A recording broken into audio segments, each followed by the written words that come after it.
पण मित्रशोक हा हृदय आणि अस्थिलाही अर्थात आपल्या अंतस्थ आत्म्यालाही जातो। अजितदादांसारख्या एका सच्च्या मित्राचा सहप्रवासाचा असा मृत्यू होणं ही खरं म्हणजे केवळ राजकीय हानी नाही तर आपल्या सर्वांच्याच अंतःकरणाला प्रचंड वेदना देणारी अशा प्रकारची बाब आहे।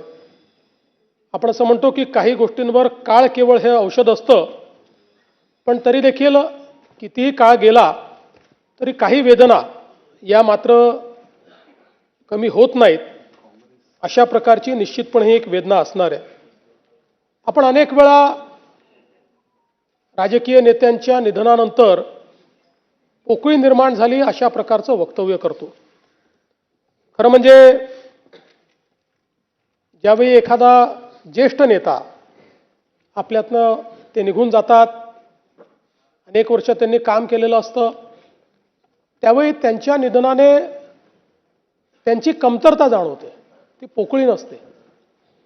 पण ज्यावेळी अजितदादांसारखा एक व्यक्ती जो राजकीय क्षेत्रामध्ये स्थिरावलेला आहे, ज्यांनी राजकीय क्षेत्राला वेगवेगळ्या पद्धतीनं पादांकरात केलं आहे, ज्यांनी राजकीय क्षेत्रामध्ये आपलं स्वतःचं अस्तित्व नेतृत्व निर्माण केलं आहे आणि ज्या व्यक्तीकडे समाज आणि संपूर्ण क्षेत्र भविष्याच्या दृष्टीनं पाहत आहे, असा व्यक्ती ज्यावेळेस निघून जातो त्यावेळी खऱ्या अर्थानं पोकळी निर्माण झाली हा जो शब्द आहे त्या शब्दाची व्याख्या काय आहे हे आपल्याला लक्षात येते। कारण तो असा क्षण असतो की ज्यावेळी आपल्याला लगेच लक्षात येतं की आता अशा प्रकारचे अजितदादा दुसरे होऊ शकत नाही। त्यामुळे ही जी पोकळी आहे ही पोकळी भरून काढणं हे अत्यंत कठीण आहे आणि म्हणून मला असं वाटतं की खऱ्या अर्थानं त्यांचं अकस्मात निधन हा आपल्या सर्वांकरता एक धक्का देखील त्या ठिकाणी आहेच। खरं म्हणजे मंत्रिमंडळाच्या बैठकांमध्ये, जनतेमध्ये जात असताना, प्रसार माध्यमांमध्ये, जाहीर कार्यक्रमांमध्ये, अधिवेशन चालू झाल्यानंतर अजितदादांचं अस्तित्व हे सगळीकडे ठळकपणे जाणवायचं। कारण आपल्याला कल्पना आहे की प्रत्येक गोष्ट ही शिस्तीत झाली पाहिजे अशा पद्धतीनं सातत्याने अजितदादांचं त्या ठिकाणी म्हणणं असायचं आणि सकाळी 6 वाजल्यापासून काम करणारा नेता अशा पद्धतीनं त्यांची ख्याती होती। कार्यमग्नता जीवन व्हावे, मृत्यू हीच विश्रांती हे काव्यवचन खरं म्हणजे अजितदादांच्या जीवनाकडे आपण बघितलं तर आपल्याला ते सत्य वाटतं। कारण अखंड जीवनामध्ये कार्यमग्न असलेले अजितदादा, प्रत्येक क्षणाचा नीट उपयोग करणारे अजितदादा, कुठलीही गोष्ट नियोजन केल्याशिवाय न करणारे अजितदादा, या सगळ्या गोष्टी मला असं वाटतं की राजकारणामध्ये खूप विरळ आपल्याला पाहायला मिळतात। खरं तर त्यांचा आणि आमचा दोघांचाही जन्म 22 जुलैचा। दादा माझ्यापेक्षा 11 वर्ष मोठे होते, खऱ्या अर्थानं माझे दादाच होते आणि मला असं वाटतं की गेल्या जवळपास 1 दशकापेक्षा जास्त काळ, ते तर सोबत कदाचित उशिरा आले आमच्या, पण 1 दशकापेक्षा जास्त काळ अतिशय आमची जवळीक होती, अतिशय चांगली मैत्री होती।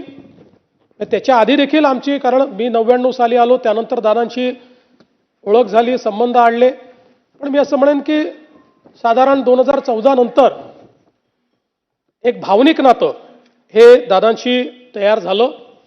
मी अनेक वेळा माझ्या मुलाखतीत म्हणायचो की राष्ट्रवादी काँग्रेस आमचं स्ट्रॅटेजिक पार्टनर आहे, पण त्याच वेळी माझ्या मनात मात्र मला हे पक्क माहिती होतं की अजितदादा हे काही स्ट्रॅटेजिक पार्टनर नाही आहेत, तर अंतःकरणातनं आपल्यावर प्रेम करणारा अशा प्रकारचा आपला मित्र म्हणून खरं म्हणजे अजितदादांकडे मी बघितलं आणि त्यांनीही माझ्याकडे त्याच पद्धतीनं बघितलं आणि जीवनभर मला असं वाटतं की आमचं ते नातं त्यांच्या अंतिम दिवसापर्यंत कायम होतं। मला आजही आठवतं की 27 जानेवारी 2026 मंत्रिमंडळाची बैठक झाली, त्यानंतर पायाभूत सुविधांची बैठक झाली.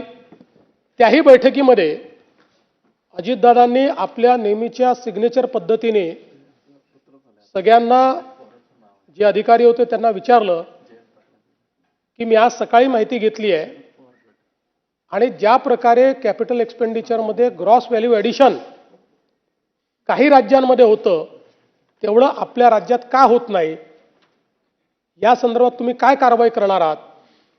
आणि मग अधिकाऱ्यांनी सांगितलं कॉस्ट ओव्हररन कसे होतात, प्रोजेक्ट्स कसे डिले होतात, त्याच्यामुळे ग्रॉस व्हॅल्यू ॲडिशन का होत नाही.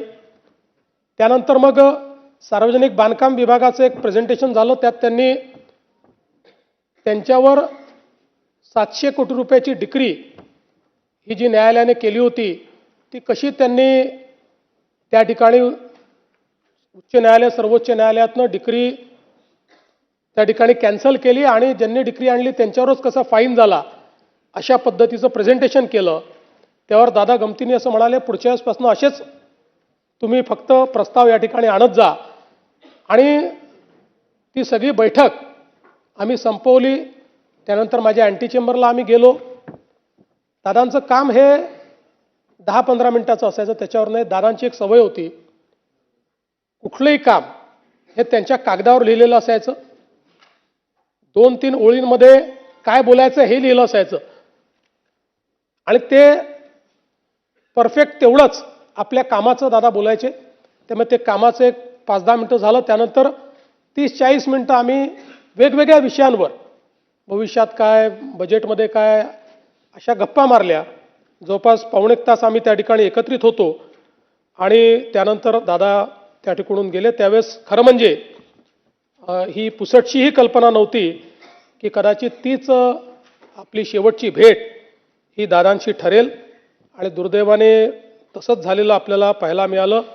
ही अपघाताची बातमी ज्यावेळेस आली त्यावेळेस पहिल्यांदा मनाने असं म्हटलं की ठीक आहे, अपघात झाला असेल पण अपेक्षा करूया काही झालं नसेल. पण लगेच दुसरी बातमी आली की विमानाची परिस्थिती बघता त्याच्यामध्ये कोणीही त्या ठिकाणी जिवंत असेल असं वाटत नाही. आणि त्यातनं मग पुढच्या गोष्टी आपल्या सर्वांना माहितीच आहेत.